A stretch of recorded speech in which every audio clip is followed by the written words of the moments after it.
Un ancien pilote de chasse du corps des marines américains a été arrêté en Australie. Il avait auparavant travaillé en Chine où il formait des pilotes chinois. Des Ouïghours poursuivent le gouvernement britannique en justice. Certaines entreprises britanniques sont accusées d'utiliser des produits en coton liés au travail forcé en Chine. Protéger les citoyens contre l'idéologie communiste. C'est la mission que s'est donnée une survivante qui a échappé au régime communiste de la Corée du Nord. Bienvenue dans Regard sur la Chine. Le gouvernement britannique est poursuivi en justice au sujet de violations des droits humains en Chine. Les Ouïghours en exil affirment que le Royaume-Uni n'a pas enquêté sur les importations de produits en coton qui pourraient être liés à des camps de travaux forcés. Ces camps cibleraient les Ouïghours de la région chinoise du Xinjiang, également connue sous le nom de Turkestan oriental. Le Congrès mondial ouïghour avertit qu'il existe un risque élevé que les produits en coton provenant de certaines entreprises chinoises qui travaillent avec l'Angleterre soient produits par le travail forcé ou des prisonniers. Nous interpellons les autorités douanières britanniques pour leur incapacité à prendre en compte l'importance des produits en coton provenant spécifiquement de notre région, celle que nous appelons le Turkestan oriental. Tous les gouvernements du monde ont l'obligation de s'assurer qu'ils ne sont pas complices de crimes atroces dans le monde, et le travail forcé en est certainement un, et c'est pourquoi nous sommes ici aujourd'hui pour défier le Royaume-Uni, les gouvernements et les autorités douanières. L'organisation non gouvernementale basée à Munich affirme que les ouvriers des usines du Xinjiang sont soumis à la détention et à la coercition.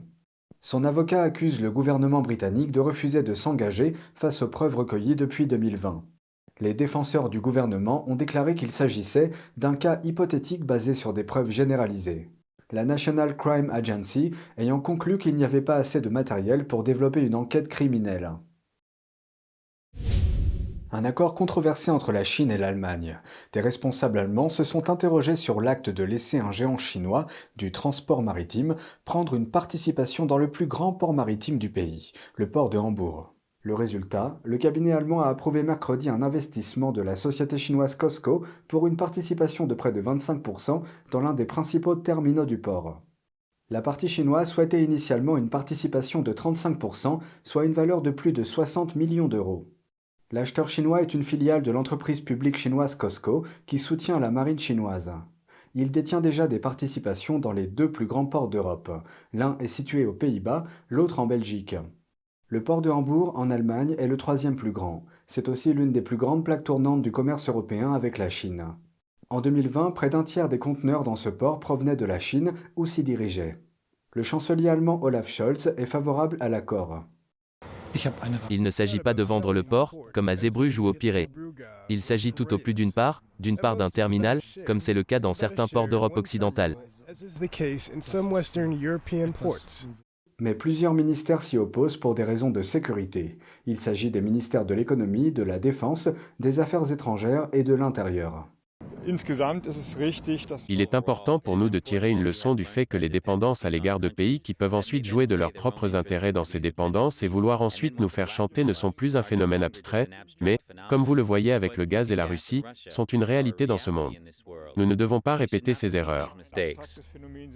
La société allemande de logistique HHLA est l'entité qui vendrait sa participation à la société chinoise. Elle a déjà fait remarquer que la filiale de COSCO n'aurait pas le droit de prendre des décisions importantes concernant le port, étant donné qu'elle ne détiendrait qu'une participation dans un terminal.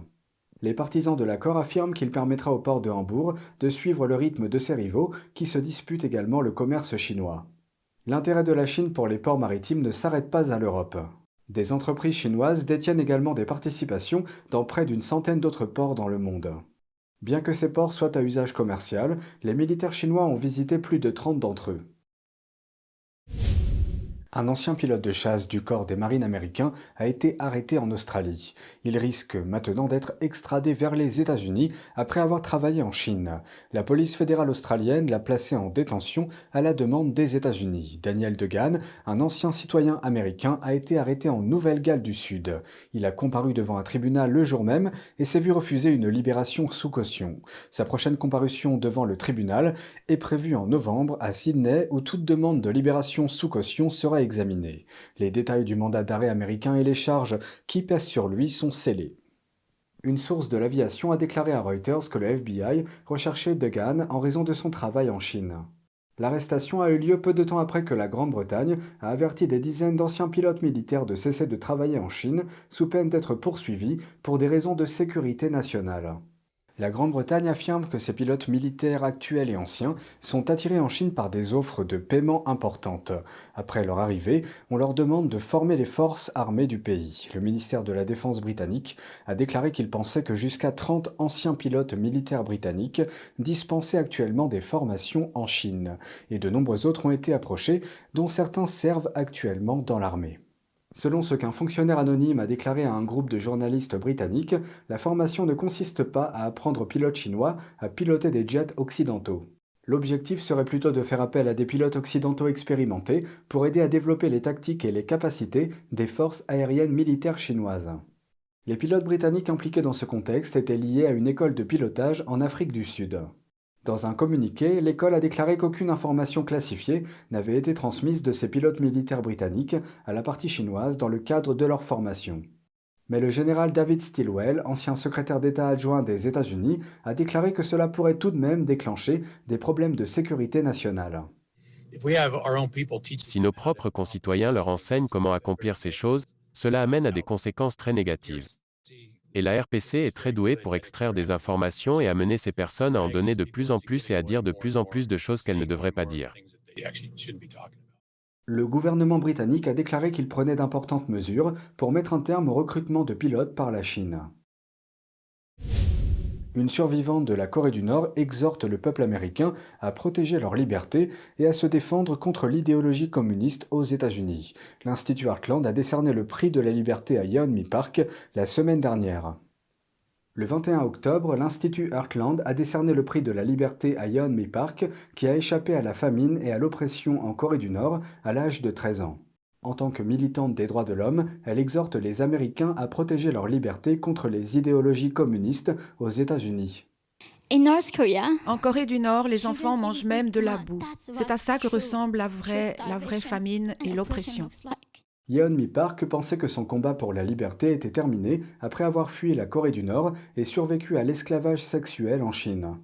Mais elle dit que son expérience à l'Université Columbia de New York a ravivé les souvenirs de la dictature. À Columbia, ils disent que je ne peux pas dire le mot blanc parce que c'est oppressant pour certaines personnes. En Corée du Nord, ils ont fait exactement la même chose. Ils ont supprimé les mots comme droit de l'homme, liberté et marché libre. Selon Park, la culture woke qui prévaut est une tactique communiste pour diviser les gens. Le professeur vous dit que nous devons rester woke ou éveillés parce que les ennemis, l'oppression systémique est partout. C'est exactement ce que fait le régime nord-coréen, nous rendre paranoïaques, faire en sorte que les gens ne se fassent pas confiance, diviser les gens. Park dit que la promesse socialiste d'équité est un faux espoir pour résoudre la pauvreté.